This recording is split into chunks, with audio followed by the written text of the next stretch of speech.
It was supposed to be Lucy's 7th birthday party. We'd been planning it for weeks. Lucy had invited 23 kids from her class. Every single one had RSVP'd. We'd rented a pavilion at the park, ordered pizza, bought decorations, a bounce house, party favors, everything. Lucy had been so excited she'd picked out her outfit 3 days early, a purple dress with sparkles. She'd counted down the days on her fingers every morning at breakfast. 7 days, 6 days, 5 days. Her smile got bigger each time. The party was set for Saturday at 2 o'clock. That morning, Lucy woke up at 6. Couldn't sleep. Too excited. She came into my room. "Is it time yet, Mama?" "Not yet, baby," I said. "But soon." By noon, we were at the park setting up. My husband, Ryan, was inflating balloons. I was arranging tables.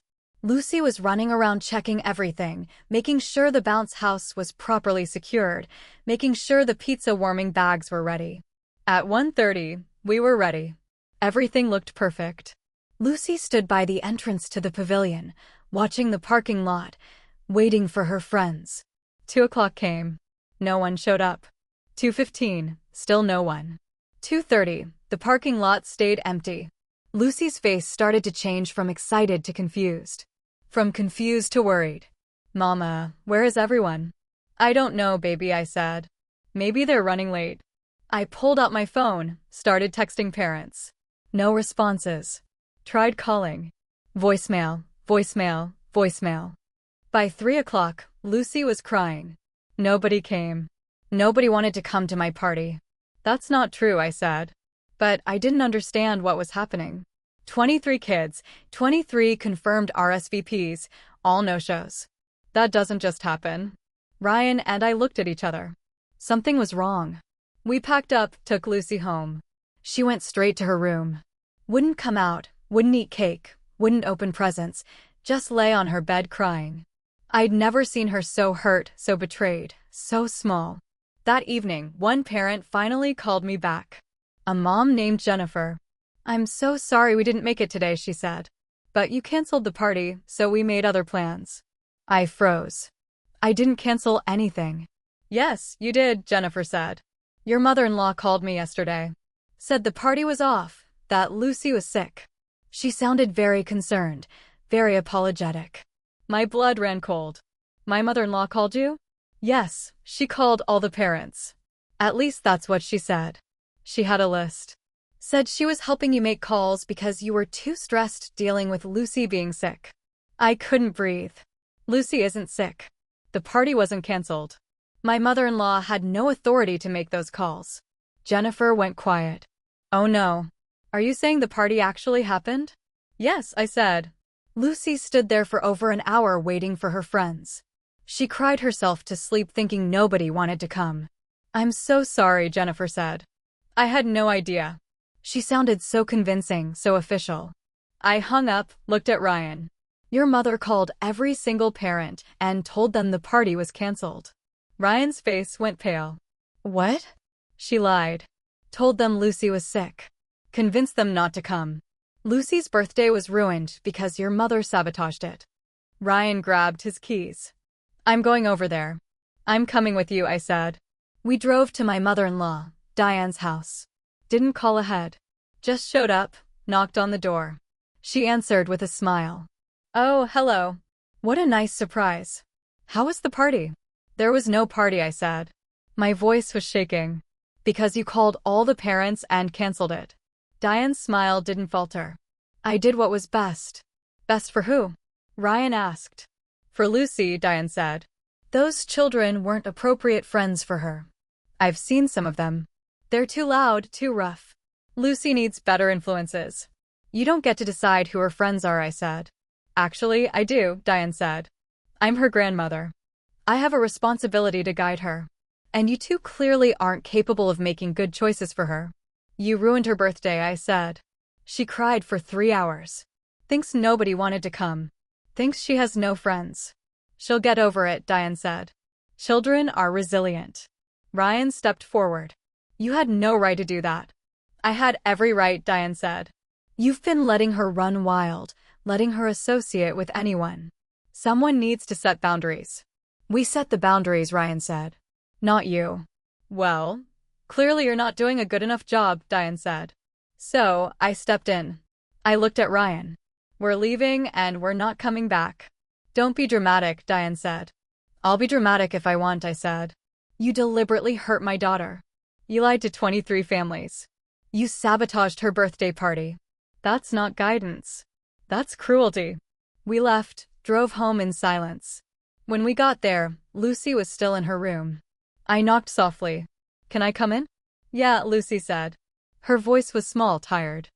I sat on her bed. Lucy, I need to tell you something about why nobody came today.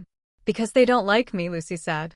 No, I said, because Grandma called all their parents and lied. She told them the party was canceled. That you were sick. None of them knew the party was still happening. Lucy looked up at me. Grandma did that? Yes. Why? I don't know, baby. But it was wrong. Very wrong. And I'm so sorry it happened. Lucy was quiet for a long time. So, they didn't know. They weren't being mean. They had no idea. I said they thought they were doing the right thing by staying home. Lucy nodded slowly. Okay, we're going to fix this, I said. I'm going to call every parent back, explain what happened. We'll reschedule the party and Grandma won't be invited. The next day, I called every parent, explained the situation, apologized. Every single one was horrified, angry, sympathetic. They all agreed to come to a rescheduled party. We set it for the following weekend. But I wasn't done. Because what Diane had done wasn't just mean. It was calculated. It was intentional. And I wasn't going to let it go. I called a lawyer, explained the situation, asked if there was anything I could do legally. Probably not, the lawyer said. She didn't break any laws. She just lied. So, she gets away with it? I asked. Legally, yes, but you can protect yourself going forward. I asked how. The lawyer explained restraining orders, custody boundaries, legal documentation of harassment. It wouldn't undo what happened, but it would prevent it from happening again. Ryan and I talked that night about his mother, about the pattern. This wasn't the first time. There had been other things, smaller things, undermining my parenting, showing up unannounced, making decisions without consulting us. This was just the worst. I think we need to cut her off, I said. Cut her off. Ryan repeated. No contact at all. She doesn't get to see Lucy. Doesn't get to be part of our lives. Not until she understands what she did and genuinely apologizes. She's my mother, Ryan said. I know, I said. But she hurt our daughter deliberately. And she doesn't think she did anything wrong. Ryan was quiet for a long time. You're right. Are you sure? I asked. No, Ryan said. But it's the right thing to do. We sent Diane a letter. Certified mail. Explained that until she acknowledged what she'd done and apologized to Lucy, she was not welcome in our home, would not be allowed contact with Lucy, would not be invited to family events. Diane called immediately, left voicemails, angry ones. We didn't respond. She showed up at the house twice. We didn't answer the door. She sent gifts for Lucy. We returned them. 3 months later, Diane reached out to Ryan's sister, asked her to intervene. Ryan's sister called us. Mom's devastated. She misses Lucy. Can't you just forgive her? Not until she apologizes, I said. To Lucy. Not to us. To her. She says she did what she thought was right, Ryan's sister said. Then she hasn't learned anything, Ryan said. 6 months passed. Lucy's 8th birthday came. We had a party. 20 kids came. It was loud, chaotic, perfect. Lucy was happy, smiling, running around with her friends. No one mentioned the previous year. No one asked where Grandma was. But Lucy asked me later, is Grandma still mad at me? Grandma's not mad at you, I said. She's upset with me and your dad. Because we told her she can't see you until she says sorry for what she did. Has she said sorry? Lucy asked. Not yet, I said. Do you think she will? I don't know, baby. I don't think I want her to, Lucy said. I looked at her. Why not? Because what she did was really mean. And if she doesn't think it was mean, then she might do it again. 7 years old and already wiser than most adults. You're right, I said. That's very smart. It's been 2 years. Diane has never apologized. Never acknowledged what she did. She sends cards on holidays, generic ones, no personal messages. We don't respond. Lucy doesn't ask about her anymore. Last month, Diane tried one more time. Sent a letter, long, explaining how hurt she was, how we'd taken her granddaughter away, how she'd done everything out of love. Not one word of apology. Not one acknowledgement of what she'd done to Lucy. Ryan read it and threw it away. She still doesn't get it. No, I said. She doesn't.